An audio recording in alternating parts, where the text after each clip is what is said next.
moved here about 30 years ago from Corvallis. In Corvallis, we had a lot of roses and we really enjoyed them. It's a good climate there. When we got here, we planted some and we discovered that it's much more of a challenge here because of the cold, wet weather. And so we made this raised bed here where we have our roses, plus we have a couple others, climbing roses in pots, but it takes a lot more work here to keep them looking good because of mold, mildew, and insect damage. So we're contented ourselves with this small area here so we can have our roses right by the window so we can see them. And in the winter, this area too, we put bird feeders out here when we cut the roses back down, and so we have a lot of bird use in here. And on the windowsill, on the window you can see a feeder there too. And so in the wintertime we get to see the birds right here.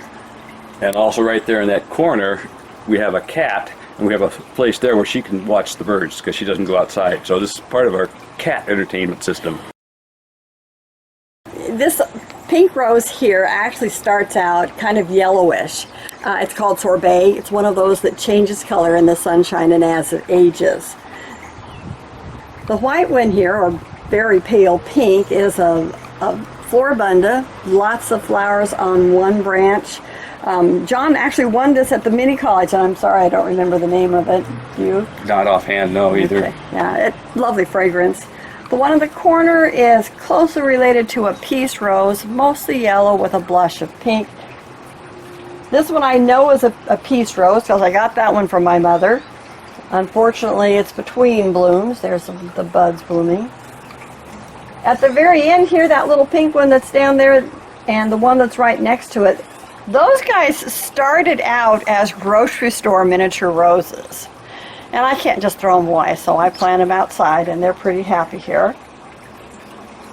Going back along here, we've got a few chrysanthemums here that as I cut off the original mother plant, I put some rooting hormone and started these guys, so I can't bear to throw them away. The tiny little white one here, this is called Small Miracle. It's a miniature, and when we purchased it, it also did a donation to St. Jude's. The final one over here with the yellow bud on it after the pansies, that's called Sun Sprite. It's a beautiful yellow rose, but it also has the most wonderful fragrance. Okay, this little light pink miniature rose is Cecil Bruner. It's one of the really old-fashioned roses, also known as the boutonniere rose. Here we are, back to the things we like to reuse. The strawberries are actually in what started out in the garden as a pond because it started out in the house as a bathtub. But it's a great strawberry plot. We grow a number of different herbs. You can see here, they're all in half barrels that we just got chemical barrels from the farm store. Cut them in half and drilled some holes in the bottom and planted our herbs in there. The idea was to keep them separate, and that's worked pretty well, except for the fact that herbs do drop a lot of seeds. This is parsley. Back here is lemon balm. It has some flowers the bees like, and it smells good. It makes tea. I'm not very good at using my herbs. We've got golden oregano and regular oregano. You can see the pretty purple flowers here. Again, a lot of the herbs we grow because the bees like them. All right, if you started that in, we've got the blue bachelor buttons. They also come in pink. They're also known as cornflowers. We've got the orange and yellow that are with the big round leaves. Those are nasturtiums. Getting down here to the center of the bed, this is actually cosmos, but it's called bright cosmos. It's in the yellower, the bright yellow version of cosmos. The only reason we grow this is it's pretty. The bees like it. I like nasturtiums, old-fashioned flowers.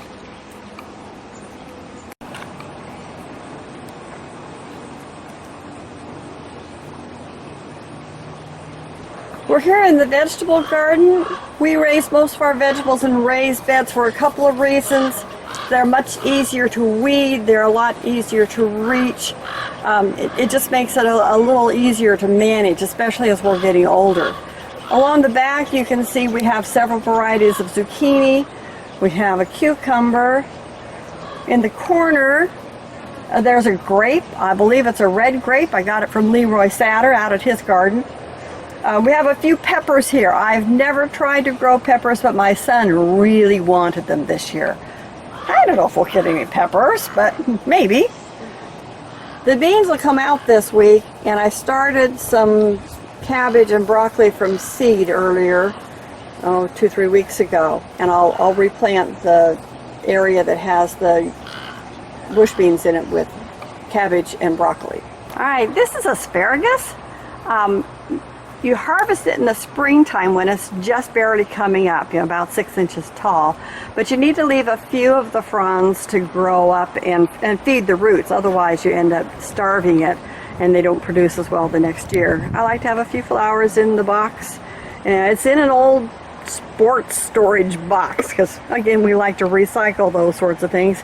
I also usually plant garlic in here. I've just harvested my garlic, so I'll replant it in probably 8 weeks. All right, this bed is raspberries. We seem to have a problem with root rot, but we'd come back here and nibble a little bit. The bed behind that has creek dogwood, it has sneezeweed, it has a red flowering currant, and it has a number of different wildflowers, many of which have already died down. We plant those because we want to feed the pollinators. A long time ago, one of my sons bought me this plant as a Mother's Day gift. It's a kind of a variegated jasmine, not heavily scented, but real pretty in the springtime. The arbor, my husband built me the arbor, and partly, it's kind of hard to see, but there's some copper pipe in there that one of my other sons was going to build me another arbor. It just wasn't strong enough. Here we have a hop vine that's climbing up the spruce tree. The spruce tree is not real beautiful. It's a blue spruce and doesn't really do real well here, but the birds like it and it makes a great support for the hops. Hops are a favorite of mine because I grew up in the Willamette Valley on a farm that grew a lot of hops when it was first developed. So this area we have our taller plants. We've got the pole beans here, just regular green beans. Next to them we have the scarlet runner beans, which have these bright orange flowers. Unfortunately, they're pretty much done blooming. They can be eaten at this stage, or you can dry the pods and end up with these beans that are inside here. So these are the beans I collected and harvested last fall and dried and stored. They'll last a couple of years. The next bed here has corn. This is not sweet corn, this is popcorn. It's the variegated colors of popcorn called window pane.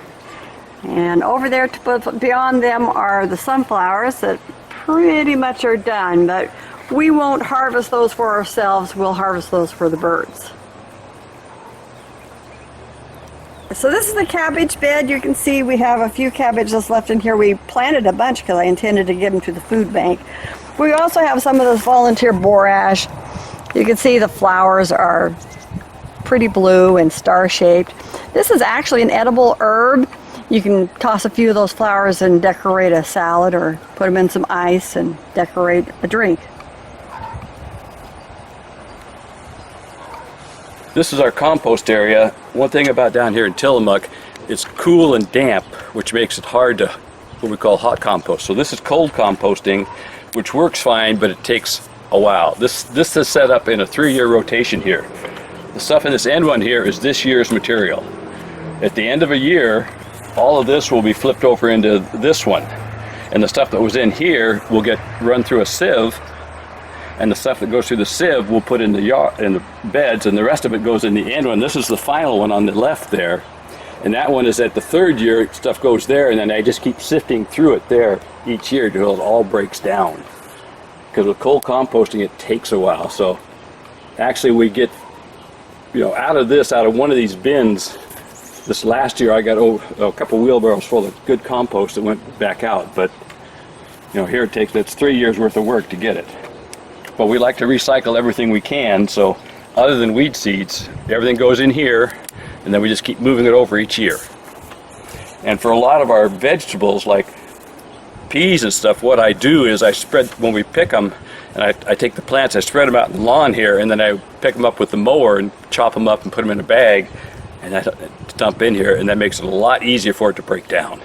So that helps us. But as we generate, several, probably 3 or 4 50-pound bags worth of compost a year out of this. This is the evergreen huckleberry. They're real common here on the coast. They produce a real tiny little berry that turns black. Some people call these black shot huckleberries. Again, early food for the bees. The one on the bushier one there, that's an Oregon grape, one of our native plants. It has bright yellow flowers in the springtime. Again, very early food for the bees, and it also produces a berry, although I don't see that I have any this year. Okay, we came to Tillamook about 30 years ago, and I was working for the state of Oregon then, and I was helping with some riparian rehabilitation projects, and we planted spruce trees, cedar trees along the Kilchis River. The tree, when I got it, was about this tall, because it was a 1-year-old plant that we put in the ground, and I just saved one, and you can see how much it's grown in 30 years. So this western red cedar does really well here, unless you have deer and elk chewing on it. So it's a good reminder to us how long we've been here by looking at this tree. We have a lot of different dahlias. I got into dahlias about 12 or 13 years ago when my future daughter-in-law wanted me to do the flowers for her wedding here on the coast, and she wanted dahlias. So I started learning about growing dahlias. Since then, I've collected quite a few different ones. We have all the different, or most of the different forms of dahlias that you can enter in the fair, and lots of different colors. I particularly like the cactus ones and the water lily ones, and I'm always open to getting a new one. What you're seeing here is what's called an espalier of an apple tree, and we saw some back in the East Coast that were hundreds of years old. We wanted to try one. We were up at nursery, and my wife saw this one, which is a grafted apple. There are 6 branches on it. Each branch is a different variety of apple. And so we're seeing a fairly good crop this year. You'll notice this netting. Deer like apple trees. And what happened one morning, when it was a couple of years ago, we looked out, and the night before we'd seen a whole bunch of blossoms on here. My wife looked out the window, and I heard this little gasp. The deer had come in and eaten all the flowers off the apple tree. So after that, we added the netting. Because every time they come in the yard, you can see nips on where if they can reach it, they'll eat it. But it's been fun having all the different varieties of apples on here. And you can really see the difference how different ones do here in the coast by seeing which ones have apples and which ones don't.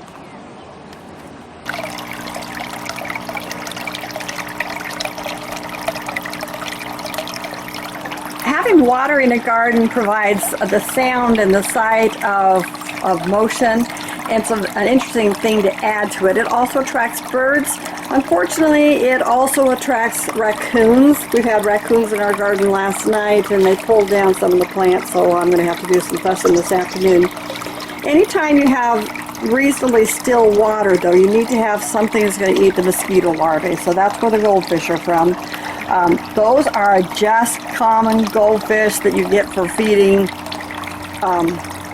different kinds of bigger fish that eat smaller fish.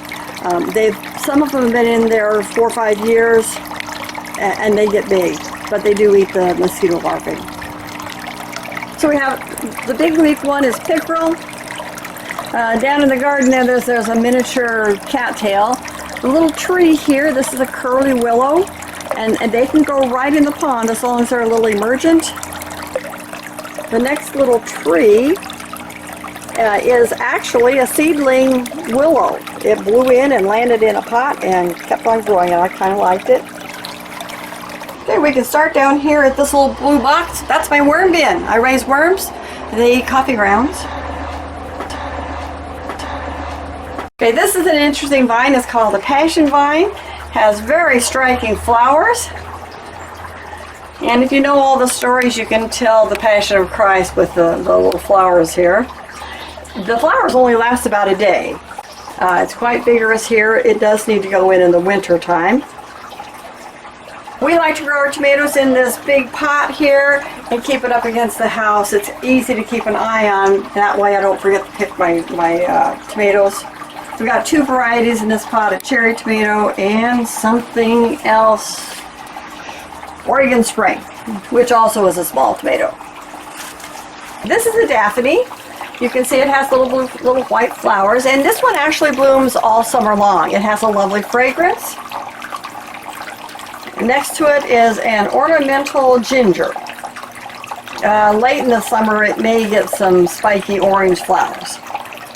And on this side we've got a couple different geraniums. This is actually a scented geranium. Unfortunately you don't have smell-o-vision, so you can't tell that this has a nice lemony, citrusy flavor, smell to it. Just a variegated one. This one's actually grown mostly for its leaves. There's a nice orange one. Hiding back here, this is the Daphne odora, a variegated variety. This is the one that blooms late in winter, little tiny purple flowers, and it smells just wonderful.